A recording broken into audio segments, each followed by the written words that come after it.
आज क्लास 6 की mathematics chapter number 3 पढ़ेंगे आज, जिसका नाम है प्लेइंग विद नंबर्स, मतलब नंबर्स से हमें खेलना है। तो चैप्टर नंबर 1 जिसका नाम था नोइंग अवर नंबर्स, जिसमें दो एक्सरसाइज थी, एक्सरसाइज 1.1 और एक्सरसाइज 1.2, वो हमने कर ली। फिर आया चैप्टर नंबर 2 जिसका नाम था होल नंबर, जिसमें सिर्फ एक ही एक्सरसाइज थी, एक्सरसाइज 2.1, वो भी हमने कर ली। अब हम करेंगे चैप्टर नंबर 3 जिसका नाम है प्लेइंग विद नंबर्स। तो चलो करते हैं। तो चैप्टर नंबर 3 जिसका नाम है प्लेइंग विद नंबर्स, सबसे पहले इसमें समझो रोज क्या होते हैं, कॉलम क्या होते हैं। तो रोज, ROWS, रोज एंड कॉलम्स, सही है।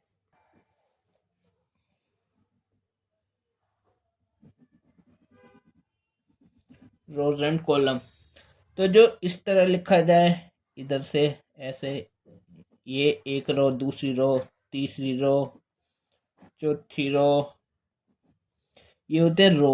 रो 1 है, ये है रो 2, ये है रो 3, ये है रो 4, और ये होता है column. First column, second column, column 1, column 2, ऐसे ऐसे। तो रोज कॉलम समझ आ गई। जो इस साइड ऐसे लिखा जाए इधर को, वो होती है रोज, और जो ऊपर से नीचे को जाए वो होती है कॉलम्स। ठीक है। अच्छा, इसमें समझना क्या है, इसमें समझना चैप्टर में हमें फैक्टर्स एंड मल्टीपल्स के बारे में। तो फैक्टर समझते हैं। तो देखो, जैसे कोई नंबर लो, जैसे मैंने एक नंबर ले लिया, मान लो मैंने कोई नंबर लिया 8। 8 को हम कैसे कैसे लिख सकते हैं। 8 होता है 1 मल्टीप्लाई 8। 8 को हम लिख सकते हैं 2 मल्टीप्लाई 4। 8 को हम लिख सकते हैं 4 मल्टीप्लाई 2, और 8 को लिख सकते हैं हम 8 मल्टीप्लाई 1। तो 8 को हम इस तरह से लिख सकते हैं। इसमें देखो 1, 2, 4 और 8 है। तो 8 को 1 है, 2 है, 4 है और 8 है। तो ये जो 8 के ये सब चीजें, इन सब के मल्टीपल है ना 8, इन सब के टेबल में आता है 8, इन सब से कटता है। तो ये सब हो गए इसके फैक्टर्स, FACTORS। तो फैक्टर्स होते हैं ये 8 के फैक्टर्स ये हैं। जैसे मैंने बोलूँ आपसे 14 के फैक्टर्स लिखो, तो 14 1 के टेबल में आता है। एक बात याद रखना, 1 के टेबल में हर एक नंबर 1 के टेबल में जरूर आता है, एक्सेप्ट 0। 0 को छोड़कर 1 के टेबल में हर एक नंबर 1 से कटता है। तो 1 तो सबका फैक्टर होता है, 1 है। 14 2 के टेबल में भी आता है, 3 के टेबल में आता है नहीं, 4 के टेबल में नहीं, 5 नहीं, 6 नहीं, 7, देन 14 के टेबल में आता है। तो ये सब हो गए इसके, क्या हो गए, ये सब इसके फैक्टर्स। जैसे कोई बड़ा नंबर लो 56, इसके फैक्टर्स लिखो। देखो 1 तो हो गए, 1 तो सबका फैक्टर है 1। 2 के टेबल में भी आता है, 3 के टेबल में आता है नहीं आता, 4 के टेबल में आता है हाँ, ठीक है। 14 4 ज़ा 56।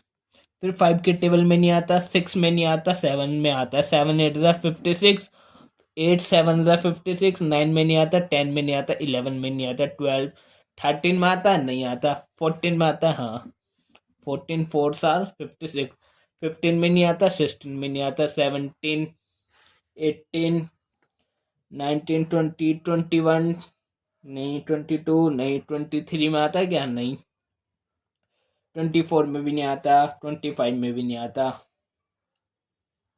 26 27 28 में आता है। 28 के टेबल में 28 2 आर 56। फिर इसके बाद सीधा 56 अपने टेबल में आता है। बस एक तो 1, और एक खुद वो नंबर, उसका फैक्टर तो होता ही है। 1 हमेशा हर एक नंबर का फैक्टर होता है, और वही नंबर जिसके फैक्टर लिख रहे हैं वही खुद वही नंबर भी उसका फैक्टर होता ही है। तो ये सब हो गए इसके फैक्टर्स। तो फैक्टर्स आपको पता लग गया होगा फैक्टर्स क्या होते हैं, व्हाट इज फैक्टर्स, ठीक है।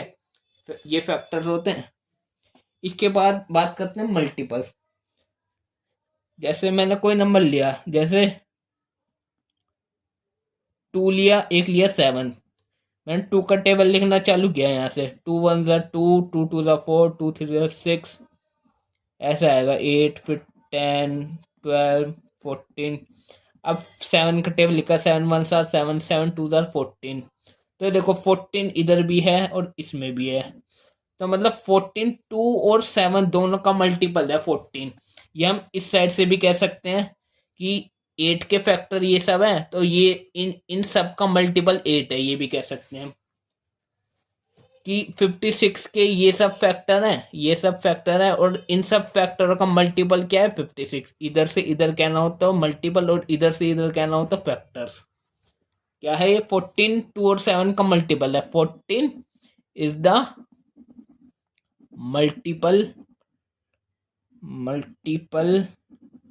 Of 2 and 7।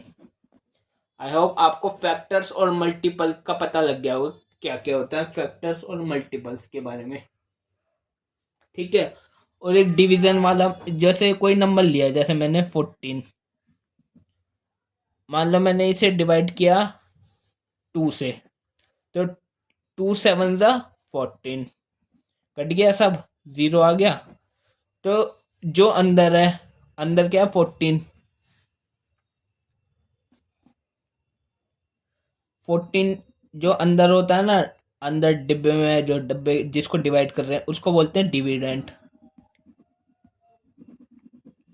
जिससे डिवाइड कर रहे हैं हम, 2 से डिवाइड कर रहे हैं ना, 2 से, इसको बोलेंगे डिवाइजर। और 7 2 7 साल 14, जो 7 आया, जो आंसर आया उसको बोलते हैं क्वेश्चन। Question QUOTIENT। और जो आंसर लास्ट में बचा ना, उसको बोलते हैं रिमाइंडर। चाहे यहाँ पे कुछ भी बचे 1 2 3 4, इससे इससे छोटा होना चाहिए हमेशा। रिमाइंडर जो है डिवाइजर से छोटा होता है। Remainder always smaller than divisor. ठीक है, ये रिमाइंडर क्वेश्चन याद रखना, बस आपको ये याद रखना फैक्टर और मल्टीपल्स के बारे में सबसे ज्यादा ये जरूरी है। ये क्वेश्चन, रिमाइंडर, डिवाइजर, डिविडेंड, समझ आ गया। अब हम करते हैं एग्जाम्पल नंबर 1। तो बुक में एग्जाम्पल नंबर 1 है, आप देख लेना अपनी बुक में से, मैं देखता हूं अपनी बुक में से। ठीक है, तो एग्जाम्पल नंबर 1 में बोला है हमसे। अच्छा, एग्जाम्पल करने बहुत जरूरी है, क्योंकि पेपर में क्वेश्चंस जो है ना, वो एग्जाम्पल्स के अंदर से भी आ जाते हैं एज अ क्वेश्चन। एग्जाम्पल को एज अ क्वेश्चन दे देते हैं पेपर के अंदर। तो एग्जाम्पल नंबर 1 करते हैं अभी। एग्जाम्पल नंबर 1 बोल रहा है, right all the factors of 68। तो एग्जाम्पल नंबर 1, तो कौन सा नंबर 68, इसके फैक्टर्स लिखने हैं। तो फैक्टर्स लिखेंगे, फैक्टर्स ऑफ 68। तो 68 के फैक्टर्स कौन कौन से होंगे। 68 1 के टेबल में आता है क्या? 68 2 के टेबल में आता है? हाँ। 68 3 के टेबल में आता? नहीं आता। 4 के टेबल में, 4 के टेबल में आता है। 4 4 17 4 आर 68। 5 के टेबल में नहीं आता, 6 के टेबल में नहीं आता, 7 के टेबल में नहीं आता, 8 में भी नहीं आता, 9 में भी नहीं आता। सही है। कौन से में आता है? ये आता है 17 के टेबल में। 17 4 आर 68। इसके बाद 1 तो सबका फैक्टर होता है। 17 के बाद कोई और नंबर 34 हो सकता है। 34 के टेबल में भी आता है। उसके बाद ये सीधा 68 अपने टेबल में आता है। तो ये सब हो गए 68 के फैक्टर्स। आप डिवाइड करके देख लेना, पूरा कट जाता है, रिमाइंडर 0 आ जाता है। जब भी रिमाइंडर 0 आए, इसका मतलब वो पूरी तरह से उसका डिवाइजर है, वो फैक्टर है उसका, डिवाइड कर रहा है उस नंबर को। रिमाइंडर 0 हो गया। क्योंकि जैसे कोई भी नंबर देखो, 17 देखो, 68 को अगर 17 से डिवाइड करेंगे हम, 17 4 आर 68, कट गया, 0 आ गया रिमाइंडर, तो मतलब 4 इसका फैक्टर है। ठीक है, ये जैसे 68 को अब मैं मान लो किसी और नंबर 16 से करता मान लो, तो 16 4 आर 64, अभी 4 रह गया, रिमाइंडर रह गया ना, तो 16 इसका डिवाइजर नहीं है, इसका मतलब रिमाइंडर 0 नहीं हुआ, तो रिमाइंडर 0 होगा तो उसका फैक्टर है, इसका मतलब। तो ये था एग्जांपल नंबर 1, इजी था। ठीक है, अब हम करते हैं अपना एग्जांपल नंबर 2, जिसमें बोल रहा है फाइंड द फैक्टर्स ऑफ 36। तो अब हमें 36 के फैक्टर्स लिखने हैं। तो एग्जांपल नंबर कौन सा, 2, किसके फैक्टर्स लिखने हैं हमें, 36 के। तो फैक्टर्स ऑफ 36, 1 के टेबल में तो हर एक नंबर आता है, क्या ये 2 के टेबल में आता है, हाँ, क्या ये 3 के टेबल में आता है, यस, क्योंकि 12 3 आर 36। फिर ये 4 के टेबल में भी आता है, 9 4 9 आर 36, 5 के टेबल में नहीं आता, 6 6 आर 36। उसके बाद 9 के टेबल में आएगा, 9 4 आर 36, 12 3 आर 36, 18 2 आर 36, और उसके बाद सीधा एंड 36। तो इसके ये सब इसके फैक्टर्स हैं, ये इन सब के टेबल में आता है, तो ये सब इसके फैक्टर है, और इन सब का मल्टीपल है 36। ठीक है, इधर से बात करें तो इन सब नंबरों का मल्टीपल क्या है, 36, और ये सब नंबर 36 के क्या है, फैक्टर। तो हमें फैक्टर बताते हैं, फैक्टर्स ऑफ 36 ये आ गए, 1 2 3 4 6 9 12 18 36। ये हो गया हमारा एग्जाम्पल नंबर 2, इजी था। अब लास्ट ये देखते हैं example number 3। Example number 3 last है, इसके बाद तो एक्सरसाइज 3.1 दे रखी है। तो अभी एग्जाम्पल नंबर 3 करते हैं। क्या कह रहा है, राइट फर्स्ट 5 मल्टीपल्स ऑफ 6। तो ये देखो example number 3, right first 5 multiple of 6। तो 6 के फर्स्ट 5 मल्टीपल्स लिखने हैं। तो मतलब फर्स्ट 5 मल्टीपल्स मतलब 6, फर्स्ट 5 का मतलब 5 तक, 6 multiple bye 1, 6 multiply by 2, 6 multiply by 3, 6 multiply by 4, और 6 मल्टीप्लाई बाय 5। बस फर्स्ट 5 लिख लेते, तो फर्स्ट 5 1 से स्टार्ट होंगे और 5 पे खत्म। 6 1 आर 6, 6 2 आर 12, 3 आर 18, फिर 24 30। तो लिख देंगे फर्स्ट 5 मल्टीपल्स ऑफ 6 आर, क्या क्या होंगे फर्स्ट 5 मल्टीपल्स ऑफ 6 के, 6 12 18 24 एंड 30। फर्स्ट 5 मल्टीपल्स हो गए, देखो ये सभी 6 के मल्टीपल्स हैं। ठीक है, 6 के मल्टीपल्स ही है ना।